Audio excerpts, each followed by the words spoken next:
Salve, salve, morceguetes e morcegotes, sejam bem-vindos para mais um vídeo, mais um episódio do nosso podcast, mais um episódio trazendo uma convidada muito especial, uma amiga, camarada, já a gente apresenta ela para vocês. Eu sou Marcos Morcego, comunicador aqui da Caverna do Morcego, e a gente vai estar discutindo um pouco hoje sobre encarceramento em massa, sobre poesia, sobre violência policial, enfim, a gente vai estar intercalando aí os caminhos entre o que a gente vê, o que a gente sente, o que a gente quer, basicamente isso, né? E ninguém menos, ninguém mais do que Flávia Saviani, camarada, amiga, poeta, militante, uma pessoa fantástica. Flávia, se apresenta aí para nossa galera. Seja bem-vinda à Caverna do Morcego, finalmente aqui com nós. Boa tarde, bom dia, boa noite. Sei que hora vocês vão ouvir esse programa. Meu nome é Flávia Saviani, sou professora da Rede Municipal, finalmente à beira de um recesso minúsculo. A gente pode também falar um pouco sobre isso, se você quiser, sobre o caminhão sem freio na ladeira, que está essa gestão de agora da prefeitura, mas enfim. Eu sou um pouco de cada coisa disso. Lancei meu livro de poesia em dezembro, mas é bem difícil para mim ainda me dizer poeta, mas acho que sou. Sou pesquisadora abolicionista, militante antiprisional no coletivo Por Nós, também sou militante pela RENFA, que é a Rede Nacional Feminista Antiproibicionista, e sou amiga do morcego. Acho que essa é a minha... é o adjetivo que me traz aqui. Ai, jamais. Inclusive, demoramos para gravar esse episódio, mas vocês viram aí, né? A própria Flávia já falou um pouco das ideias que a gente vai trocar aqui hoje. Bom, então, como a gente já está aí estamos gravando no começo do recesso, do pequeno recesso que foi dado para os professores esse ano, né? A gente vê um ataque constante à classe trabalhadora no geral, né? Precarização, privatização, diminuição dos postos de trabalho, uma formação muito voltada para modelos chamados de automatizados, né? Principalmente com o uso de IA, que está acabando mais ainda. Mas aí eu queria perguntar, então, e, né, pensando também nesse lado poeta, como que é ser professor em 2025, tá resistindo em meio a esses ataques, ver tentativas de greve mal feitas, ver um governo que, muito pelo contrário, continua respaldando o discurso de corte de gastos, apesar de ser de esquerda, um ministro da Fazenda que aprova esses cortes de gastos, né? Falando, não é a mesma coisa que austeridade, não sei o quê, quando na verdade é exatamente isso. Como que tá o cenário agora? Esse ano em específico está um ano de bastante pressão. Eu estou na rede municipal há 15 anos, e esse é o ano que a gente mais está sentindo pressão e uma exaustão da cobrança por resultados. A gente atribui isso a uma gestão, realmente uma gestão do prefeito atual, que até então ficou 4 anos como prefeito, mas não foi eleito como prefeito, e agora foi, né? Lembrando que ele era o vice do prefeito anterior, que se candidatou no leito de morte, e aí deixou para a gente essa herança. E esse ano é ano de PISA, né, que é aquela prova internacional de educação que acaba pautando a questão dos recursos que vêm de Banco Mundial, enfim, então essa pressão também vem, de certa forma, por parte do governo federal. Muitas formações e cobranças por números. Então, esse ano a gente está nessa pressão muito grande de aumentar o IDEB, que São Paulo ficou em, se eu não me engano, 37º no país, então o município mais rico do país ficando numa posição tão baixa nesse ranking, e a gente entende, enquanto trabalhador, isso é importante, trabalhador da educação, e que somos produtores de saberes também, ainda que muitos de nós não estejamos dentro da academia. Isso a gente compactua muito, eu e Morcego, dessa questão de que os saberes são produzidos em diversos espaços. E a gente entende que isso é uma questão de ver apenas o número como um recorte, como se todos os alunos fossem iguais e todos os territórios fossem os mesmos. Então, a gente passou agora na prefeitura, estamos passando, saiu novamente outra lista de escolas que estarão sob intervenção, alguns diretores afastados, diretores sendo colocados para fazer uma formação. Vai ter mais uma rodada disso daí, então? Sim, saiu essa semana. Esses diretores, por exemplo, diretor de uma escola aqui da Zona Norte, que conseguiu mudar o nome, que hoje chama Espaço de Bitita, porque é no território da Carolina Maria de Jesus. Esse diretor tem 2 pós-doc, um diretor premiado pelo Unesco, e ele foi colocado para fazer formação. E saiu um vídeo esses dias de uma diretora de uma dessas escolas, cumprindo horário até 11 da noite, sozinha na diretoria de ensino. Porque, de fato, a gente sabe qual é o projeto por trás disso, e saiu mais uma lista. Essa semana também a gente foi informado pelos companheiros que são representantes sindicais, de que o plano da prefeitura se você não concorda com a escola que está sob intervenção, que provavelmente será uma OS, ou você se remove da escola, vai para outra, ou você pede, acreditamos que vai ter um programa de demissão voluntária, e passa a ser contratado pelo OS que vai ficar na escola. Ou seja, uma desconexão total dos profissionais dos seus territórios. A gente entende a escola como um lugar de construção de relações, e não é uma pessoa de fora chegar com alguma proposta que vai fazer com que esse resultado melhore. O que me preocupa muito, assim, é que, na verdade, eles nem precisam de muitas justificativas coerentes para fazer o que fazem. E muitas dessas escolas, na realidade, a maioria estão em territórios que são precarizados. Então, claro que um menino que chega em casa, a única refeição que ele tem é na escola, que ele chega em casa e ele mora numa situação precária, ele vê muitas vezes só tem a mãe que passa o dia trabalhando e não tem nenhuma condição de dar assistência para essa criança. Claro que essa criança não vai aprender como uma criança que tem, por exemplo, que eu também sou mãe, o suporte que meus filhos têm, tanto material quanto afetivo, né? Então, é esse momento que a gente se encontra na educação, entendendo que a visão do governo federal é uma visão neoliberal também da educação.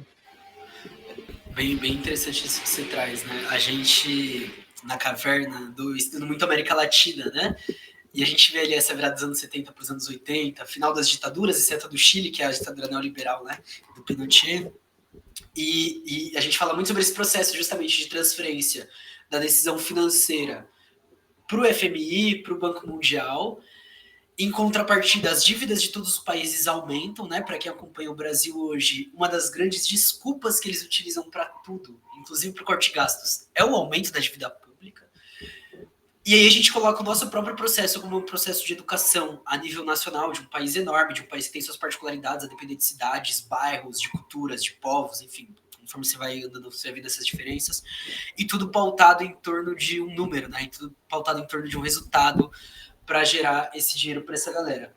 Por outro lado, entra essa pedida de uma coisa mais técnica, que é o que foi pedido para nível de governo, para nível de escola, e isso resulta em precarização dos trabalhadores que já estão lá, e por outro lado, realmente na retirada de direitos no nível maior e no nível onde você empurra gestores técnicos tanto para tomar conta da diretoria, como também para tomar conta da própria sala de aula. E faz muito sentido quando a gente olha que é isso, né?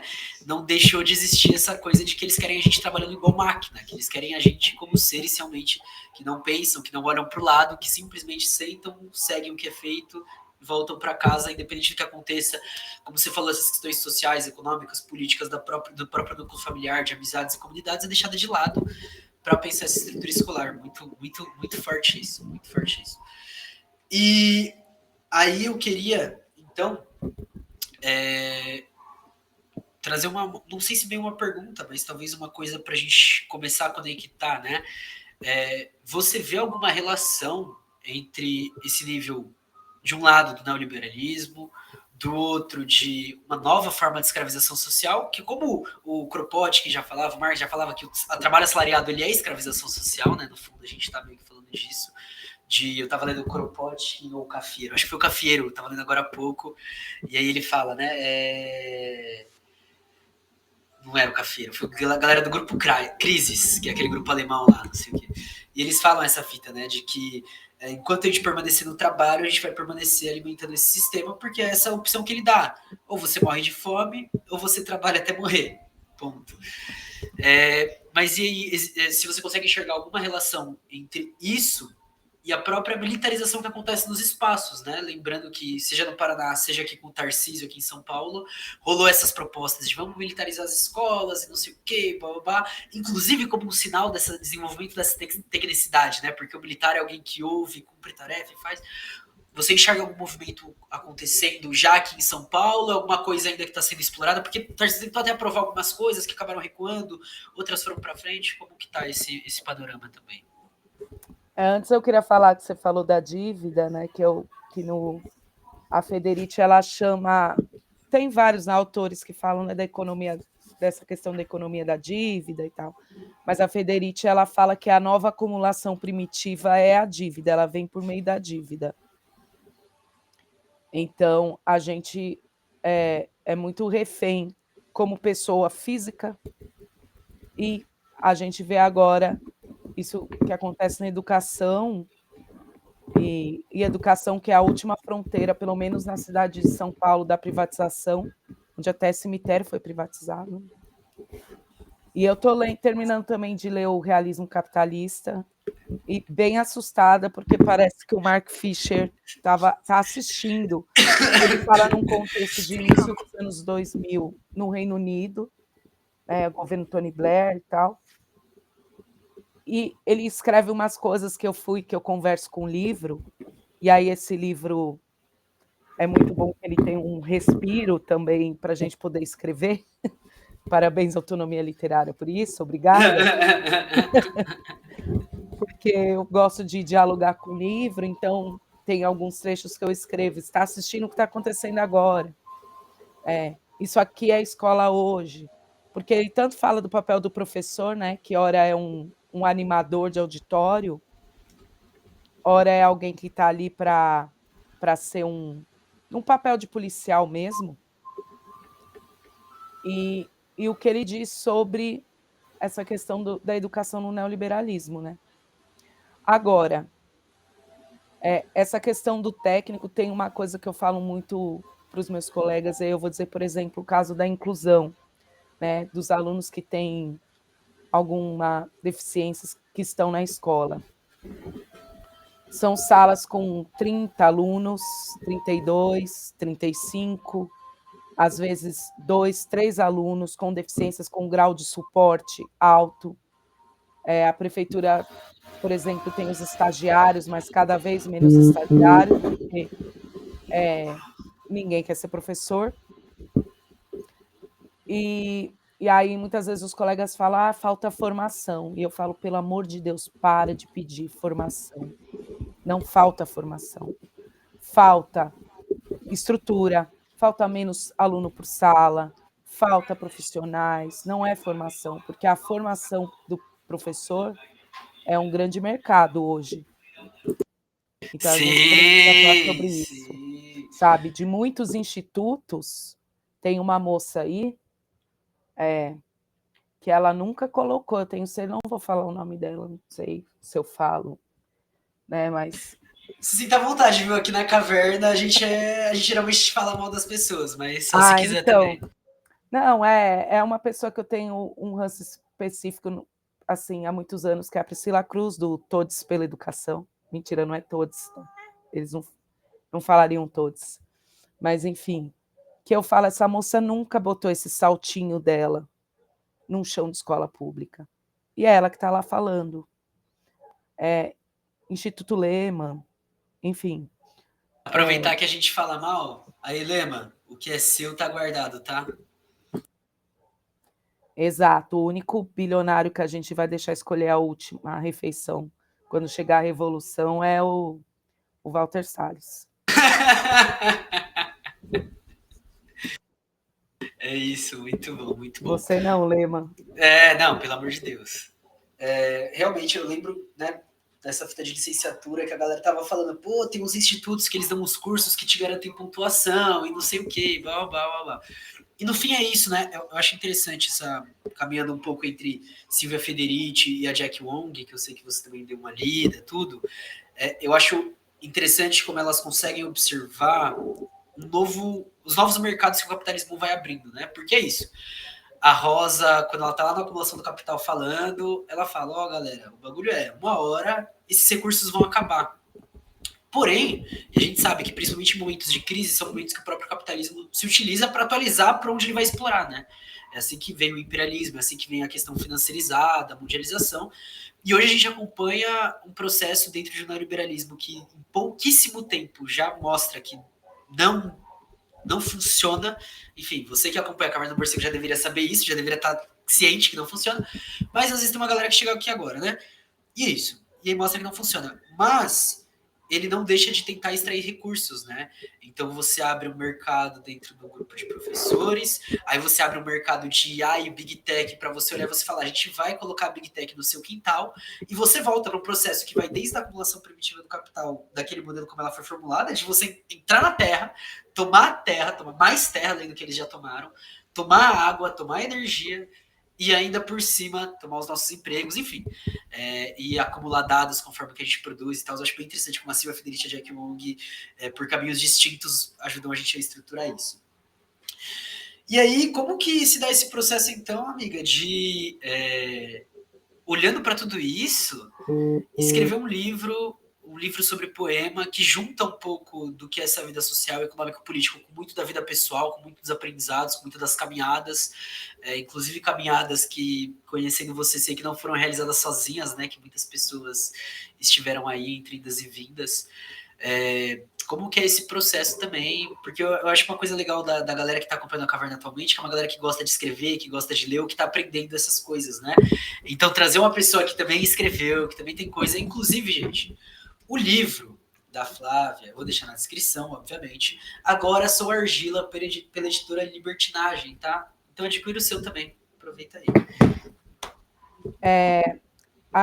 A poesia, eu não tinha pensado nisso, mas agora você falando, como a poesia costura essas duas coisas na minha vida, que é a educação e a luta anticarcerária, porque eu sempre escrevi, eu fiquei um período sem escrever, e quando eu me separei com 2 filhos, meu filho mais novo tinha 2 anos e meio, eu voltei a escrever.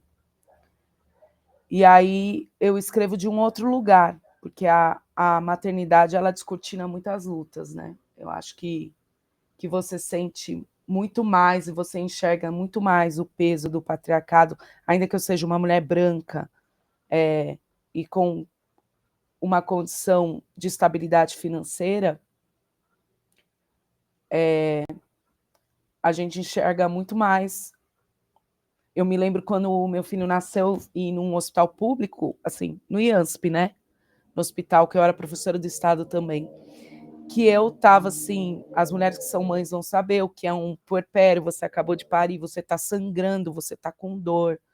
Meu filho nasceu um bebê muito grande e teve que ser cesárea. Primeiro eu tive que brigar para conseguir o parto normal, eu tive que estar munida de muita informação para falar, não, eu posso ter um parto normal depois de uma cesárea, porque, olha, o capitalismo entrando de novo, né?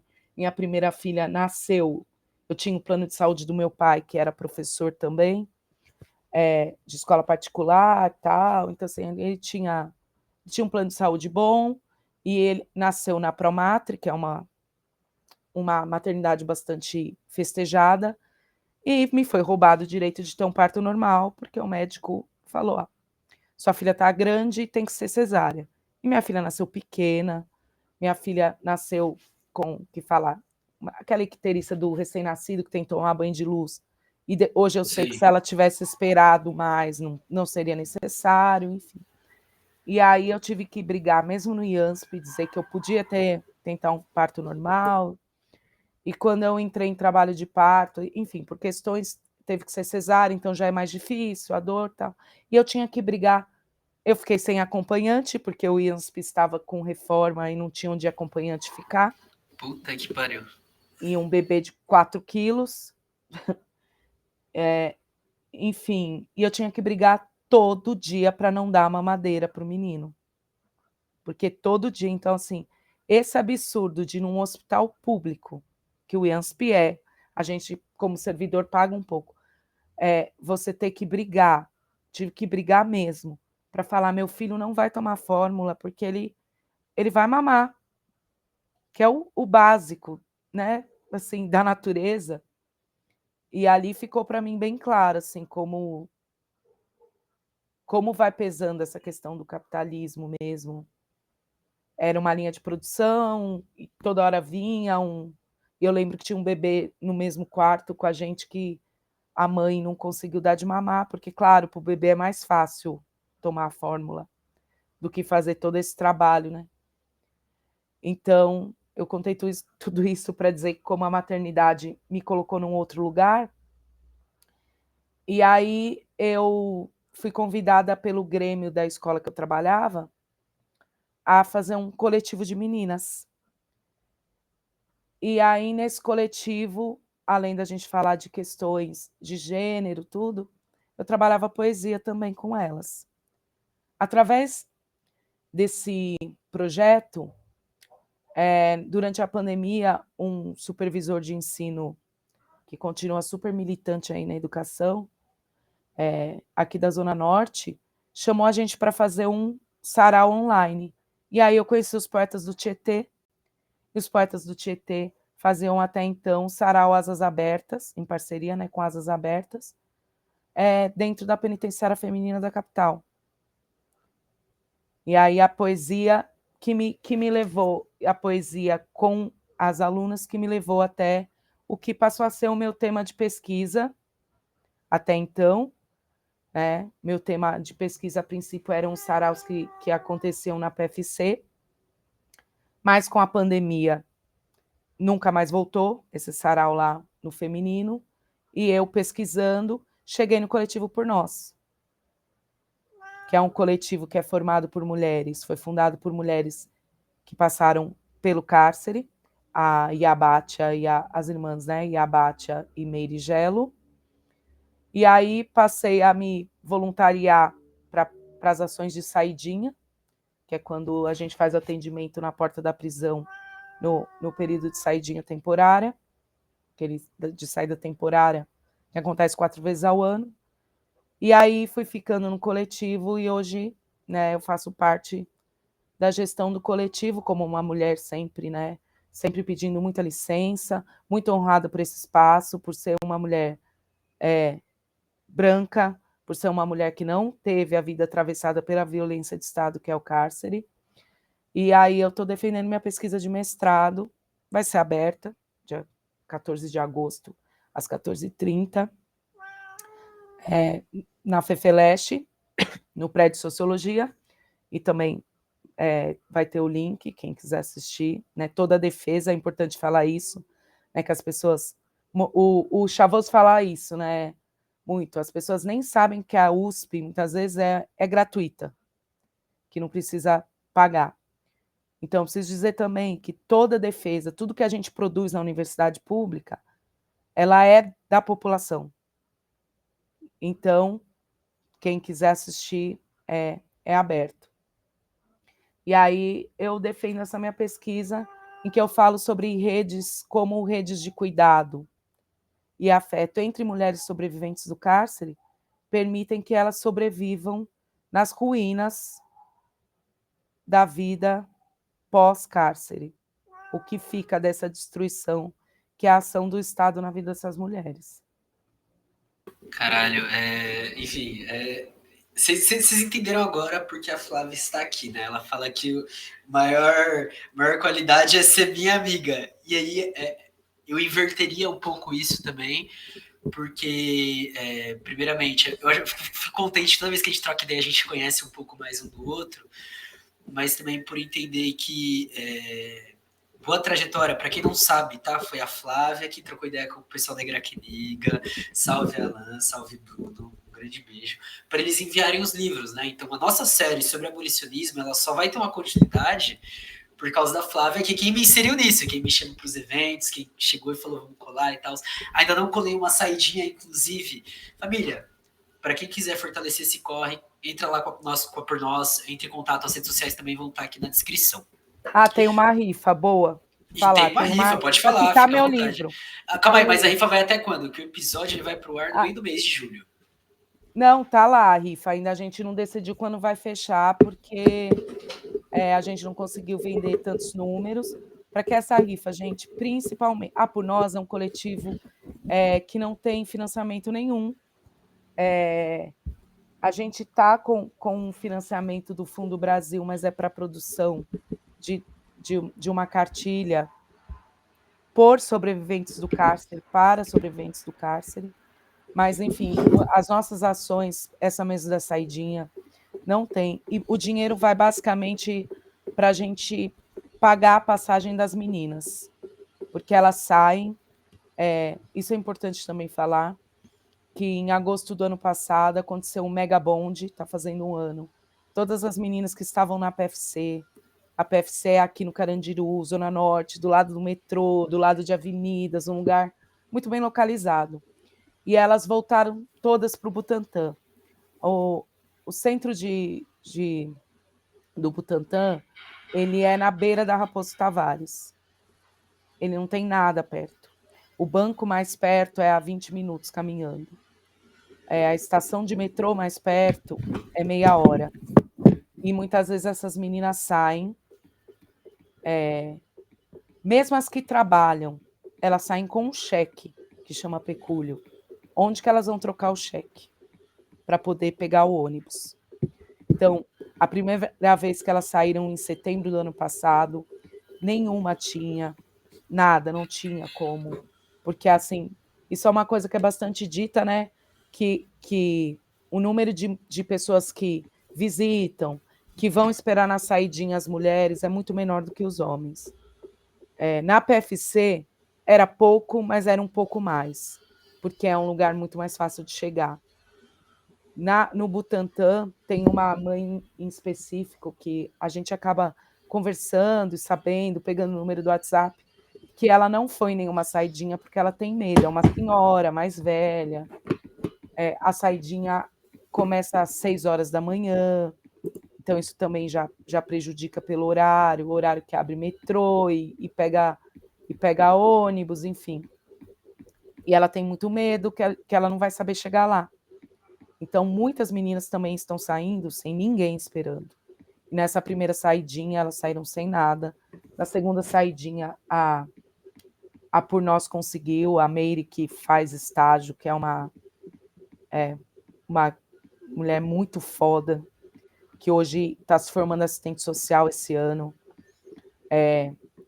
Ela conseguiu, ela faz estágio na Secretaria Municipal de Direitos Humanos e tem lá uma divisão do egresso. E ela conseguiu que dessem R$10 para as meninas pegar o ônibus. Mas até então não tinha. E muitas vezes não é só R$10, né, gente? Ainda mais hoje em São Paulo, com o aumento feito tanto pelo governador quanto pelo prefeito. Você mora do outro lado da cidade, pronto, que aí já é um ônibus até um metrô e um outro ônibus.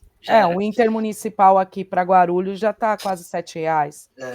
Então, esse dinheiro que a gente arrecada com a rifa, ele vai especificamente para isso, para no dia da saidinha, entregar para as meninas poderem pegar o ônibus. Algumas precisam de ônibus intermunicipal. Então, dependendo da menina, da situação, a Por Nós paga esse ônibus, porque elas também têm horário para chegar. Se elas não chegam até um certo horário, principalmente algumas saem com tornozeleira, e aí elas são isso já bate, elas já ficam com medo de voltar aí para o castigo, enfim, são muitas questões. E aí o dinheiro da rifa vai para isso. É isso. As prisões, elas são construídas, né, óbvio, numa ideia mais moderna, mas não tão recente também, na ideia justamente de manter pessoas negras, indígenas, mulheres, pessoas que já na época se colocavam como gênero dissidentes ou taxadas como malucas, doidas, bruxas, feiticeiras, não só como modelo de exploração econômica, e isso eu acho bem legal que a Jack Wong pontua, né, mas também como modelo realmente de manter controle, de manter poder. Então, para quem ainda não conhece esse debate, primeiro, 14/8 vai ter a tese da Flávia, mas também entra no site no Insta da Pornosa, eu vou deixar o link diretamente para a rifa na descrição também. Mas é interessante também lembrar, né, que um dos momentos que me marcaram na minha construção teórica, que me fez encontrar de bom grado esse lado, né, logo quando começa a Primeira Guerra Mundial, a Rosa Luxemburgo tá presa por ir contra o parlamento e tal, não sei o que, ela é presa por uma galera, inclusive, de esquerda que ajuda a prender ela, né? E nessa saída, que se eu não me engano se dá no começo de 1915, então com um ano mais ou menos da Primeira Guerra Mundial, ela é recebida por um número enorme de mulheres na saída da prisão, porque esse é um movimento muito interessante, né, que hoje a gente consegue observar muito de perto por causa do aumento promovido durante o governo Lula, diga-se de passagem, do encarceramento feminino. A gente está aí com quase 20 anos desse aumento acontecendo, mas também da construção desses espaços de solidariedade, como diz muito bem a sua tese, né, que são os espaços fundamentais. Então, assim, a Federici nota para isso, mas a gente tem Rosa Luxemburgo sendo presa, Angela Davis sendo presa, Angela Davis, que por causa da atuação com a Palestina, inclusive, recebe solidariedade das mulheres da Palestina. Então, a gente vê que existe todo um caminho muito grande que conecta, né, essas redes, sempre pensando por baixo. E aí, eu queria te perguntar, então, o que você andou lendo, o que você andou vendo sobre essa questão, voltada para a questão carcerária, que você olha para a galera e fala, mano, ó, galera, ou algum problema que você queira destacar, que você queira pontuar, a mulher fala, ó, tem isso, é claro, a própria questão da mulher nessa condição já é uma questão muito forte, principalmente porque a gente lembra, né, como você me pontua, a pessoa às vezes sai ali sozinha porque a mãe tem medo de ir até lá e tudo, então, ou seja, é necessário uma rede muito grande e uma rede que, inclusive, supere esse nível só de coletivos, né? Mas uma rede realmente de comunidades que se juntem para trabalhar com isso. E o que você enxerga, quais são as suas perspectivas? Bom, já dizendo um pouco antes de deixar você falar, mas em breve vai ter pela Igracniga o livro da dona Miriam. Tive a oportunidade de conversar com ela. Vai vir bomba sobre o carcerário, a indústria carcerária brasileira, né? A gente não falou ainda, mas da nossa queridinha, como diz o Alan como diz o Alan da IK, acho que ele falou que ela cheira a lavanda. A Ruth Gilmore, maravilhosa. Exatamente, ele falou que ela cheira lavanda. Incontornável, assim. O livro dela que saiu pela IK, que ela vai justamente explorar essa questão do complexo industrial prisional nos Estados Unidos, que é o California Gulag. Eu brinco com o Bruno que a IK tem a Santíssima Trindade do abolicionismo penal, que é a Jack Wang, que é o capitalismo carcerário, o California Gulag, e a Aline Passos, que agora lançou o Humanismo de Mercado, que aí sim é sobre um contexto de Brasil, ela falando sobre uma prisão privatizada que tem em Aracaju. E, inclusive, tem depois eu vou te passar para você deixar também, que eu achei muito boa uma apresentação dela do livro na Escola dos Defensores Públicos aqui de São Paulo, em que ela fala sobre o livro. É assim, a gente tem como referência do sistema prisional brasileiro o Rafael Godoy, que vai estar na minha banca também, que ele fala que é um livro muito bom, que ele vai falar sobre complexo prisional em São Paulo, que é quando São Paulo começou a colocar as prisões aí pelos interiores e tal, e a gente tem a Natália Padovani, que é referência também, vai estar na minha banca. Natália Padovani, que... Todo mundo na sua banca, aí sim, hein? Não, e a minha banca, os suplentes da minha banca, eu tô com dó, porque são suplentes maravilhosos também, que inclusive o Acácio. Olha aí, ó, todo mundo. E a Natália Padovani, que foi uma das... Ela é professora da Unicamp, e aí sim ela trata da questão do encarceramento feminino, mas pensando em redes de afeto. Então, o trabalho dela foi pela primeira vez que olhou para essa questão do encarceramento feminino a partir desse sentido das redes de afeto. Mas eu acho que a gente, no Brasil, ainda está olhando muito para os Estados Unidos. A gente já conversou sobre isso, né? Por exemplo, tem um livro que é muito bom, da Michelle Alexander, A Nova A Segregação. Nova Segregação, que é um livro que eu acho que tem que ser lido para estudos prisionais, porém, tem muita coisa que é diferente do Brasil. Então, eu acho que a gente está num momento de produzir coisas sobre a nossa realidade que é bastante diversa em muitos casos, inclusive um parêntese, que é uma cobrança, que é para deixar registrado que a gente precisa fazer o nosso zine, 12 coisas para fazer antes de chamar a polícia. É isso, ó. Pra quem não viu, gravei um vídeo com esse livrinho também da IK, tá? Vou deixar o link do site deles para vocês comprarem também. E a Flávia tá me falando isso há muito tempo. Se forem fazer, chamem a gente, tá? Caso alguém decida fazer por conta, porque é isso, as atividades acontecem. 12 coisas para se fazer ao invés de chamar a polícia no Brasil. Excelente ideia. Excelente ideia. Mas, assim, a minha pesquisa em si, ela está colocada... Você falou do livro da Miriam, né? Que vai sair, a Miriam Duarte, que é uma das mães da Amparar. Então, elas falam sobre essa perspectiva da luta anticarcerária das mães, que mãe é uma categoria política também, a gente vê isso, né, dentro desse campo de estudo, mas a minha pesquisa, ela, na verdade, ela tá inserida no transbordamento da prisão, como a prisão transborda para a cidade, e é isso, porque essas pessoas circulam pela cidade. E aí, quando você fala do encarceramento em massa, o que eu já estou olhando é para um efeito do encarceramento em massa, que vem, assim, nós estamos há 20 anos da lei que mais encarcerou no Brasil, né?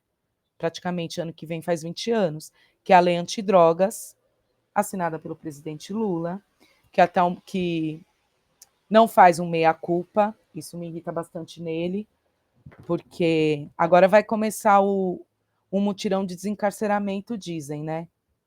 Que está começando, para quem foi preso com menos de 40 gramas de maconha. Isso, por causa das novas regras da STF, blá, blá, blá.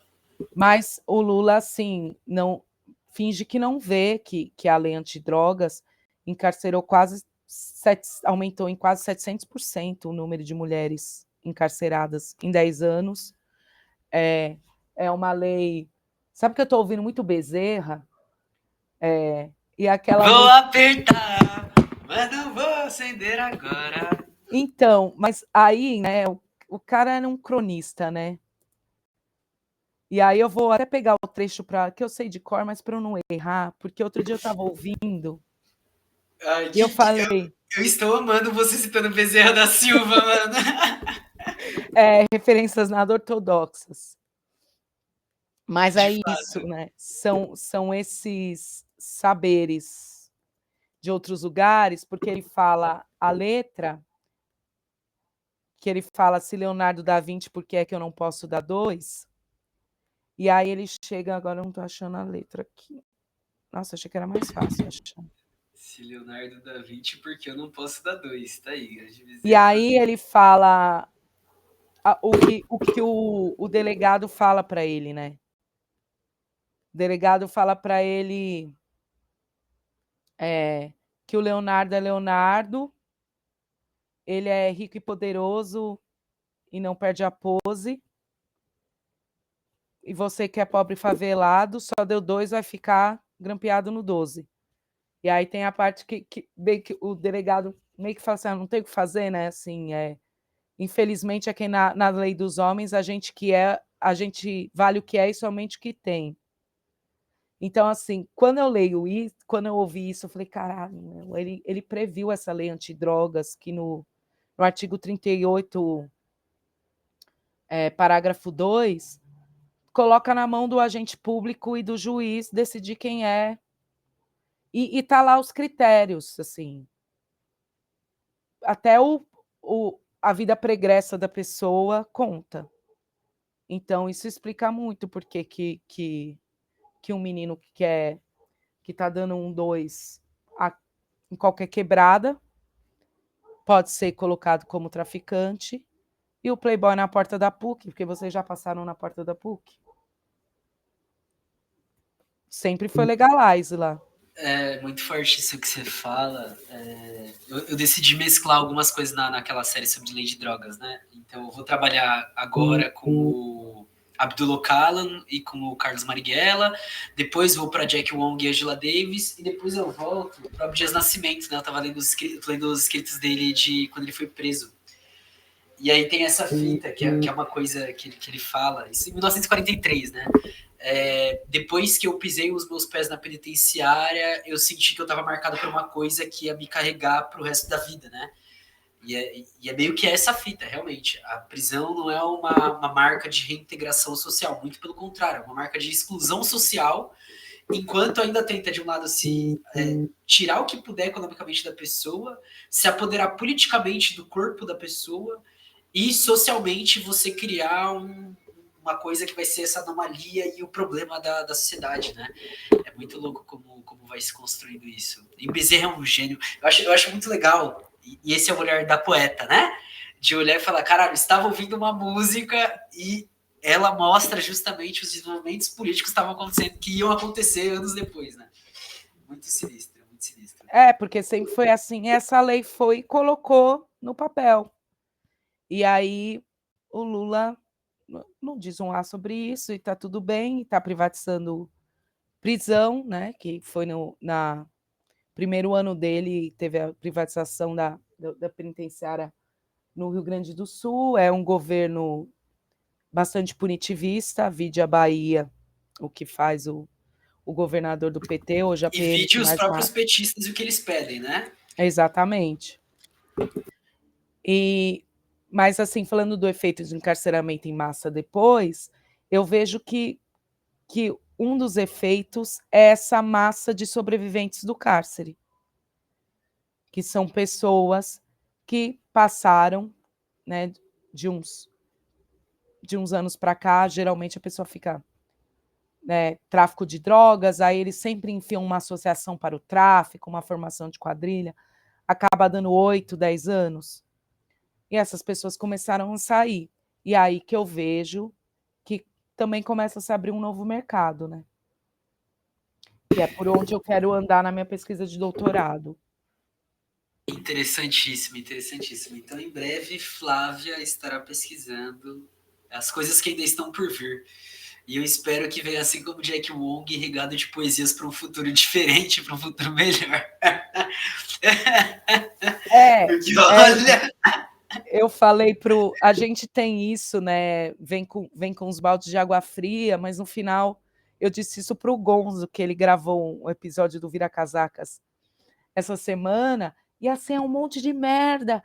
Aí no final é o que a gente sempre fala, pô, a saída está na comunidade, nos laços. Eu falei, olha, eu defino sua participação como vou citar outra referência, que é a Pablo, Triste com Tesão. Porque foi assim, uma merda sem fim, mas no final não, mas a gente acredita que tem uma saída comunitária. Pablo Vittar para falar sobre futuros possíveis, tá? Triste com tesão, excelente, excelente. Amiga, então eu vou te pedir aí para dar um último recado, uma última indicação, fazer um último jabazinho do seu livro para a gente encerrar o episódio de hoje. Então, meu livro Agora Sou Argila, pela editora Libertinagem. Se comprar comigo é mais barato, sempre vai com dedicatória, e aí eu mando pelo correio. Também tem meu Insta de poesia, que chama Agora Sou Argila, e lá eu estou postando, eu escrevo sempre, sempre mesmo. Escrever para mim é um processo de me entender, então, às vezes coisas que eu não sei onde colocar, vou falar uma aqui curtinha, rapidinho, que eu passei por Fica à vontade, amiga, fica à vontade. um sentimento que às vezes atravessa a gente, que é o da vergonha, né? Assim, que para mim é um sentimento mais difícil para mim de lidar, é a vergonha. E aí eu escrevi: vergonha, buraco que cavo no meu peito na tentativa de me esconder de mim. Sempre me encontro. Então, assim, minhas poesias têm esse processo de... E escrever em primeira pessoa mesmo, que tem gente aí que diz que poesia em primeira pessoa não é poesia. Ai, ai! Tem uma bem famosa aí que eu já vi. Enfim, né? Eu acho meio merda você ficar cagando regra na arte dos outros. É isso, né? A ciência ocidental é isso, né? Até a poesia se torna uma ciência que tem jeito de ser feita, de começar e encerrar. E aí, me segue lá no Instagram. E muito assunto, né, amigo? É isso, é isso. Hoje é só uma prévia, na verdade. Para quem quiser ouvir a gente conversando de verdade, encontre-nos pelos eventos que acontecem por São Paulo, que a gente descasca todo mundo por horas e horas. Mas também sigam a Por Nós, se quiserem trocar essas ideias também, colhem nas saidinhas com a Por Nós, deem uma força. A rifa vai estar aí. E Grac Niga, muito obrigado também. Vocês também vão estar na nossa descrição aqui. Amiga, queria te agradecer do fundo do meu coração. Esse episódio ele tá leve e pesado ao mesmo tempo, é um bagulho muito louco. Triste com tesão. Triste com tesão e expressando várias coisas em pouquíssimo tempo, né? Porque isso é um episódio que deveria demorar 10 horas. Infelizmente não temos esse tempo. Um dia no socialismo, mano, eu quero que seja isso, entendeu? Live de 24 horas falando coisas com a galera. É isso. Quem sabe um dia, no dia que a internet não for mais deles e coisa e tal. Mas é isso, eu queria agradecer também você que está ouvindo. Não esquece, então, de seguir as coisas que a gente falou nas redes sociais, de dar um apoio e apoiar também a Caverna. Segue nós. A gente se vê no próximo episódio. Até mais. Tchau! Tchau.